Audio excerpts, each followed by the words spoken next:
আসসালামু আলাইকুম।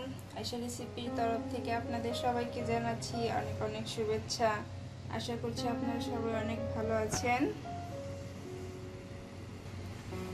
আজকে আমি আবারও চলে এসেছি আপনাদের সাথে নতুন একটা রেসিপি শেয়ার করার জন্য, আর সেটা হচ্ছে শীতের নতুন মিষ্টি কুমড়া দিয়ে চিংড়ি মাছের ঝোল। তো আশা করছি আমার এই রেসিপিটা আপনাদের ভালো লাগবে। প্রথমে আমি কড়াইয়ের মধ্যে দিয়ে দিচ্ছি পরিমাণ মতো তেল। তেলটা হালকা গরম হয়ে আসলে আমি এখন এখানে দিয়ে দিচ্ছি আধা কাপ পেঁয়াজ কুচি। এখন দিয়ে দিচ্ছি 4-5টা কাঁচামরিচ। পেঁয়াজ কাঁচামরিচটাকে আমি হালকা একটু নেড়ে নিচ্ছি। পেঁয়াজটাকে আমি 2 মিনিটের মতো ফ্রাই করে নিচ্ছি। এখন এই পেঁয়াজের উপরে দিয়ে দিচ্ছি সামান্য লবণ,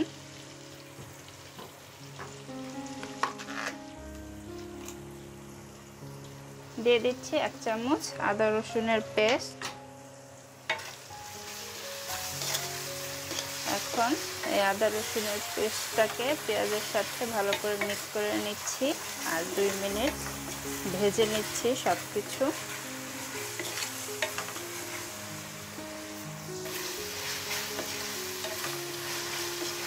দুই মিনিট পেঁয়াজ আর আদা রসুনের পেস্টটা আমার ভাজা হয়ে গেছে। এখন এখানে দিয়ে দিচ্ছি আধা কাপ চিংড়ি মাছ। চিংড়ি মাছটাকেও আমি মশলার সাথে ভালো করে মিক্স করে নিচ্ছি।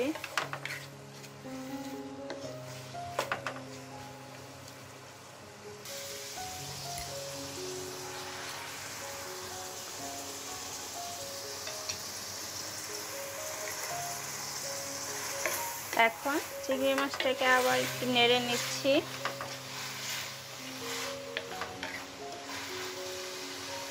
চিংড়ি মাছটা যখন লাল হয়ে যাবে তখন আমি এখানে আস্তে আস্তে অল্প কিছু মশলা অ্যাড করব, গুঁড়া মশলা। দেখতেই পাচ্ছেন চিংড়ি মাছটা আস্তে আস্তে লাল কালার হয়ে আসছে। তো এখন আমি আস্তে আস্তে মশলাগুলো দিয়ে দিচ্ছি। প্রথমে দিচ্ছি আধা চামচ হলুদের গুঁড়া,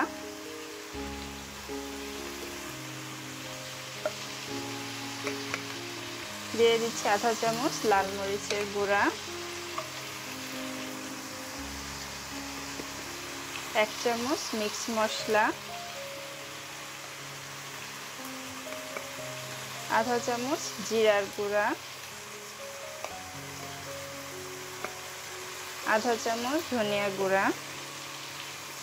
তো আমার গুঁড়া মশলাগুলো দেওয়া শেষ। এখন চিংড়ি মাছের সাথে মশলাগুলোকে আমি ভালো করে মিক্স করে নিচ্ছি আর 2 মিনিট ভুনা করে নেব।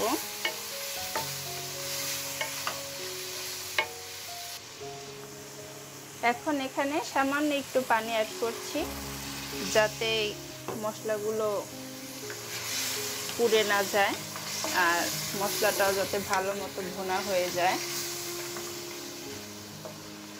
যখন এর তেলটা উপরে চলে আসবে তখন আমি মিষ্টি কুমড়াটা দিয়ে দেব। দেখতেই পাচ্ছেন মশলার তেলটা উপরে চলে এসেছে। চিংড়ি মাছটা মোটামুটি ভুনা করা হয়ে গেছে। এখন এখানে আমি মিষ্টি কুমড়াগুলো দিয়ে দেব।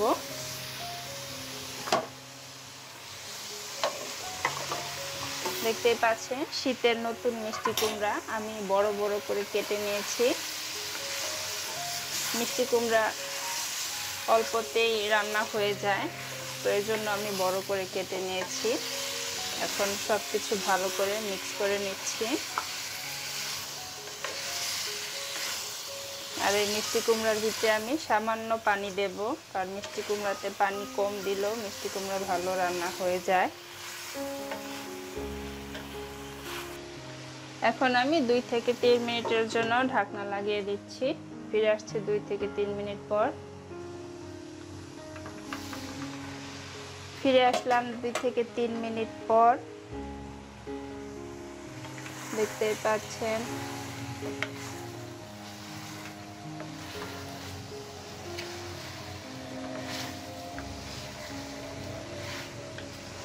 তো এখন আমি এখানে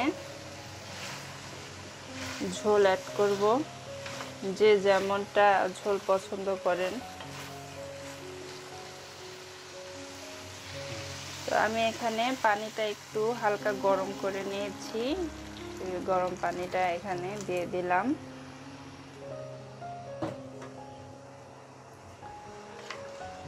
এখন কুমড়াটাকে আমি একটু নেড়ে নিচ্ছি। এখন আমি সবকিছু ভালো করে নেড়ে দিলাম। দেখতে পাচ্ছেন কালারটা মাশাআল্লাহ অনেক সুন্দর হয়েছে।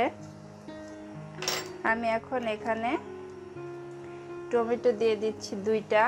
টমেটোটাকে আমি বড় করে কেটে নিয়েছি।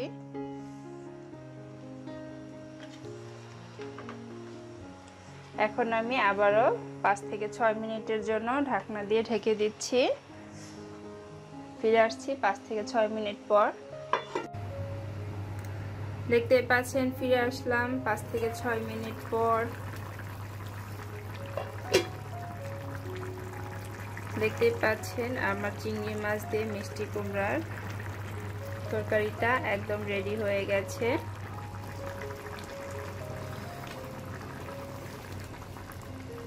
ঝোলটা একদম পারফেক্ট আছে, আমি এর থেকে ঝোল আর কমাবো না। আমি এখন এর উপরে ধনিয়া পাতা ছড়িয়ে দেব। তো এখন আমি এর উপরে ধনিয়া পাতা ছড়িয়ে দিচ্ছি।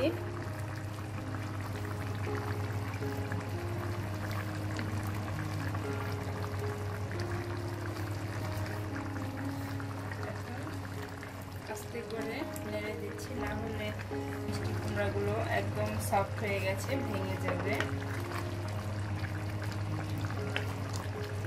তো আমার চিংড়ি মাছের নতুন মিষ্টি কুমড়া দিয়ে তরকারিটা একদম রেডি। তো এখন আমি চুলাটা অফ করে দেব এবং পরিবেশনের জন্য একটা বাটিতে বেড়ে নিচ্ছি। দেখতে পাচ্ছেন তৈরি হয়ে গেছে মিষ্টি কুমড়া দিয়ে চিংড়ি মাছের ঝোল। খুবই মজার একটা রেসিপি। তো আশা করছি আমার এই রেসিপিটা আপনাদের ভালো লাগবে। আর যদি ভালো লাগে থাকে তাহলে ভিডিওতে অবশ্যই একটা লাইক দিবেন, শেয়ার করবেন, সেই সাথে আমার চ্যানেলটাতে সাবস্ক্রাইব করবেন। ভিডিওর শেষ পর্যন্ত সাথে থাকার জন্য ধন্যবাদ সবাইকে। আল্লাহ হাফেজ।